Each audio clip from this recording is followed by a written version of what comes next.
ಯಾವ ಜಾತಿಯೋ ತಮ್ಮ? ನಾನು ದಲಿತ ಸಾಹೇಬ್ರೆ. ಅಲ್ಲ ಅಂದರೆ ನೀನು ಯಾವುದರಲ್ಲಿ ಬರುತ್ತೀಯ? ನಾನು ನಿಮ್ಮ ಬೈಗಳಲ್ಲಿ, ನಿಂದನೆಗಳಲ್ಲಿ ಬರುವವನು. ನಾನು ಕೊಳಕು ಚರಂಡಿಗಳಲ್ಲಿ ಬರುವವನು.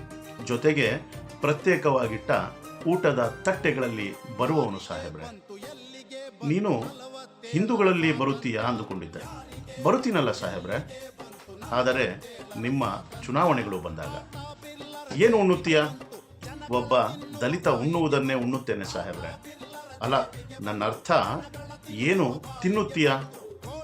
ನಿಮ್ಮಿಂದ ವಧೆಗಳು ತಿನ್ನುತ್ತೇನೆ, ಸಾಲಗಳ ಭಾರ ತಿನ್ನುತ್ತೇನೆ.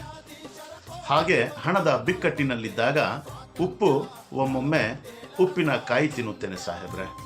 ನಾನು ಕೋಳಿ ಮಾಂಸ ತಿನ್ನುತ್ತೀಯಾ ಅಂದುಕೊಂಡಿದ್ದೇನೆ. ತಿನ್ನುತ್ತೇನಲ್ಲ ಸಾಹೇಬ್ರೆ.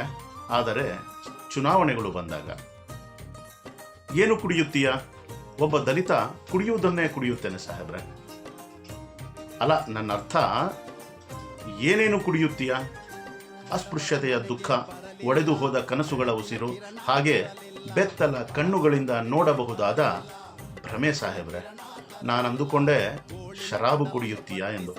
ಕುಡಿಯುತ್ತೇನಲ್ಲ ಸಾಹೇಬ್ರೆ. ಆದರೆ ನಿಮ್ಮ ಚುನಾವಣೆಗಳು ಬಂದಾಗ ಏನು ಸಿಕ್ಕಿತೋ ತಮ್ಮ? ದಲಿತರಿಗೆ ಸಿಕ್ಕಿತು ಸಾಹೇಬ್ರೆ. ಅಲ್ಲ, ನನ್ನ ಅರ್ಥ ಏನೇನು ಸಿಕ್ಕಿತು? ಅವಮಾನದಿಂದ ಕೂಡಿದ ಜೀವನ, ನೀವು ಬಿಟ್ಟು ಹೋಗುವ ಕೊಳಕು, ಇದಲ್ಲದೆಯೂ ನಿಮ್ಮಂತಹ ಪರಾವಲಂಬಿಗಳ ಗುಲಾಮಿತನ ಸಾಹೇಬ್ರೆ. ನನಗನಿಸಿತು ಭರವಸೆಗಳು ಸಿಕ್ಕಿವೆ ಎಂದು. ಸಿಗುತ್ತವಲ್ಲ ಸಾಹೇಬ್ರೆ. ಆದರೆ ನಿಮ್ಮ ಚುನಾವಣೆಗಳಲ್ಲಿ ಏನು ಮಾಡಿದೆಯೋ ತಮ್ಮ? ಒಬ್ಬ ದಲಿತ ಮಾಡುವುದು ಸಾಹೇಬ್ರೆ. ಅಲ್ಲ, ನನ್ನ ಅರ್ಥ ಏನೇನು ಮಾಡಿದ್ದೀಯಾ? 100 ದಿನಗಳ ಕಾಲ ಕೆರೆಯಲ್ಲಿ ಕೆಲಸ ಮಾಡಿದೆ. ಬೆಳಗ್ಗೆ ಮತ್ತು ಸಂಜೆ ಬೆವರಿನಿಂದ ತೊಯ್ದು ಕಳೆದೆ. ಮತ್ತು ಹೋಗುತ್ತಾ ಬರುತ್ತಾ ಗೌಡರಿಗೆ ಸಲಾಮು ಹೊಡೆಯುವುದು ಸಾಹೇಬ್ರೆ.